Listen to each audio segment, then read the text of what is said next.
Hello, my dear listeners. This is going to be a real estate video, and here I will talk about the renter contract of ownership, access to property versus ownership.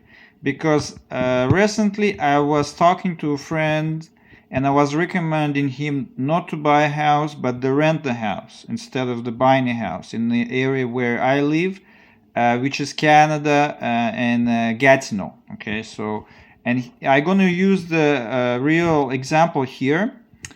Please comment and share your experience in the area. I know we have people from other regions of Canada. We have people from United States, from UK.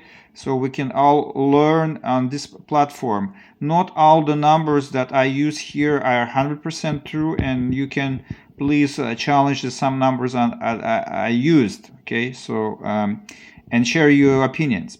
So the house, my friend, so he finally bought the house. He decided not to rent the house. He really wanted to buy the house. So he paid $383,000 Canadian dollars for construction of 2004. It's a 4-bedroom house. Living space, it's 2,400 square foot or 200 square meters about.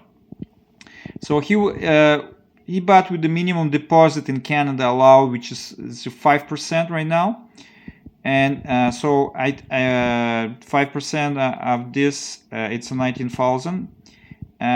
He will pay the land transfer tax, which is the once you acquire the property. I believe UK and the States have the same things.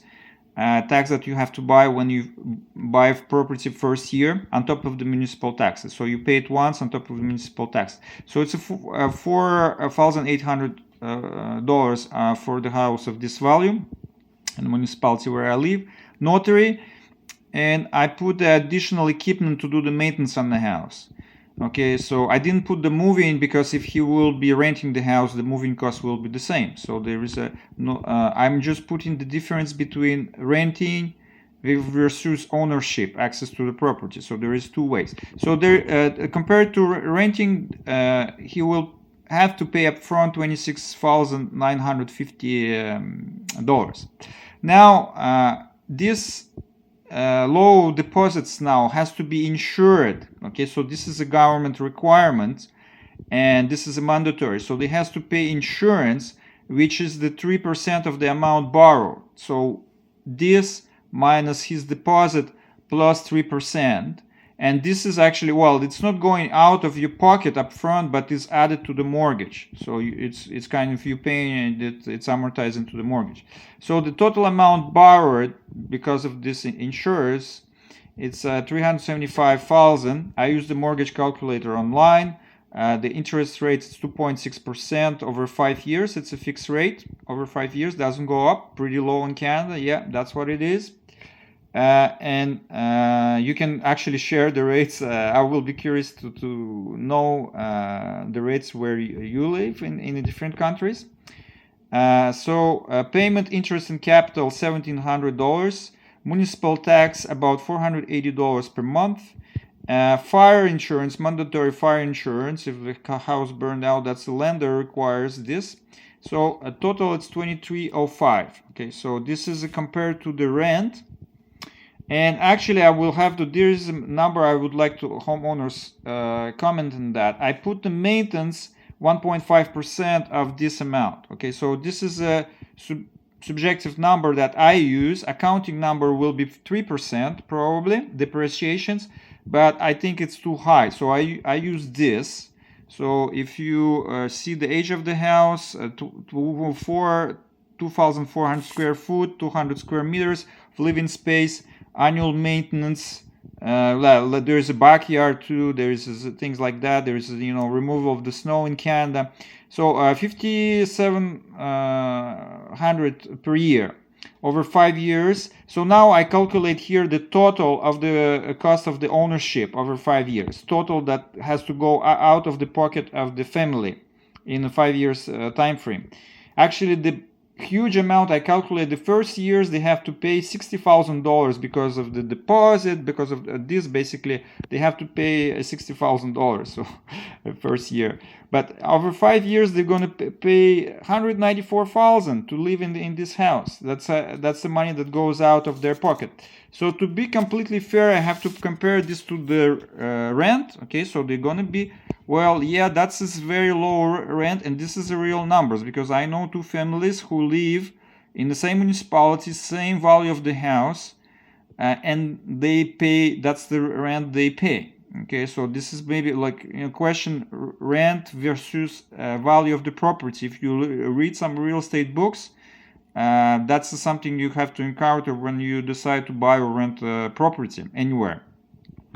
So that's how much it costs to rent the house like this. So over 60-month rate, yes, rent can go up. But in my experience, because I've been living in this municipality, it's Gatineau, Canada, province of Quebec. You can you can verify it, but I live here myself for a very long time, over 10 years. I don't know how long. Rent practically doesn't go up. So yeah, that's another advantage of being a renter here. So if you renter the contract, it's pretty tough to landlord basically to hire the rent. This is a provincial law. Okay, this is a kind of advantage for the renter, maybe people even in other provinces of Canada they don't have. Okay, and the houses are like, you know, we are in a market that goes down. Okay, so that's another situation. But anyway, so now I'm gonna calculate to break even on the house how much he has to sell it.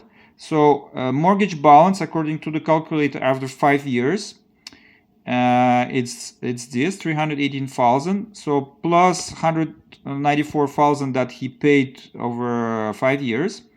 Well, he saved on the rent. Okay, so he didn't pay the rent. He chose the ownership contract, but he paid this amount instead of this. So he has to sell the house 416,000 to break even. But there is a selling cost. Okay, there is a selling cost. Agent 3%. Actually, right now agents charging the 5%, but since the market is going down, they kind of been flexible. You can find an agent on 3%, or you can sell it yourself, but it's a work. But I put 3% renovation before sales. Please share your opinions.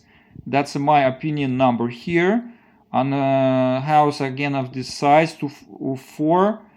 In 5 years, it will be like it's 12 years. It will be 17 years old house, and you have to prepare it. But you already paid $5,700 per year of maintenance, so you not like you done nothing. And so to break even, he has to sell after 5 years, and original buying price 383,000. To get this, it has to go up by 13% over 5 years. Okay, so that's going to be equivalent to the rent. And well, now here I'm thinking the ownership, it's a very expensive contract to access the property, because to buy it he has to pay upfront this $19,800, which is composed of insurance, mortgage insurance of 12,000, land transfer tax, notary, and equipment on maintenance. I didn't calculate the deposit. I calculate just the fees to enter the contract. This was added to the mortgage, but it's still, that's something you have to calculate to enter. That's the cost to enter into the contract, and to exit the contract, it's a cost of 17,500. Well. And actually, the buyer will be paying this again. So actually, kind of say, well, on the other side, the buyer pays again this amount. So between buyers and sellers, there is a 2 times $37,300 that is shared over 5 period of time. That's what I think it's destroyed the value basically. There is too many fees now. There is too many everything on buying and selling houses in Canada, at least. Okay, so this is why the price has to go up. It doesn't really matter so much of the interest rate. It can keep it low. But this is my opinion. So if you have a different opinion, please comment and share it in the comments. So that's now cash flow compared to the renting. 1600 versus 2300 plus the average maintenance, which is average cost per month 27,883. So the difference is 1183 per month. So that's how much the family will be saving by renting this house instead of entering ownership. Okay, so an initial deposit. There is no initial deposit to enter the rent in Quebec. In Gatineau, you pay just the rent by month, not even a month in advance. Okay, so that's what's pretty cool. It's not everywhere like this. So you can share that where, like, rent is more expensive and there's some deposits and there's other things, but it's still, I can stop here, but I want to just do a little bit investment scenario. I use the investment calculator. What if deposit will be invested and monthly difference that you save, you're going to invest at annual rate at 3%. Okay, so after 5 years you will have, well, close to $108,000 Canadian,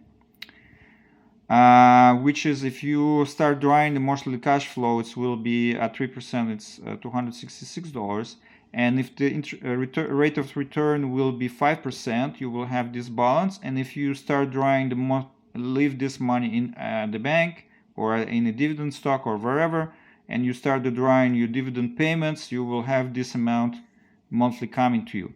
And actually, you don't have to sell, you don't have to move out. If you like to leave this house, continue after 5 years, you don't have to do anything. When the owner, to get his money out, he will have to sell the house, he will have to move out. Okay, so, and if he sells the house at this $434,000, he is actually getting $98,000 back in his hand, and he has to find another place to live. Okay, so that's another thing. Well, the rent can go up, yes, and I didn't encounter this. I just based on the previous experience. And please, what do you think? And I don't want to. I want to keep it short, but please, I hope we will have a forum, and I like to learn myself a little bit more from your comments.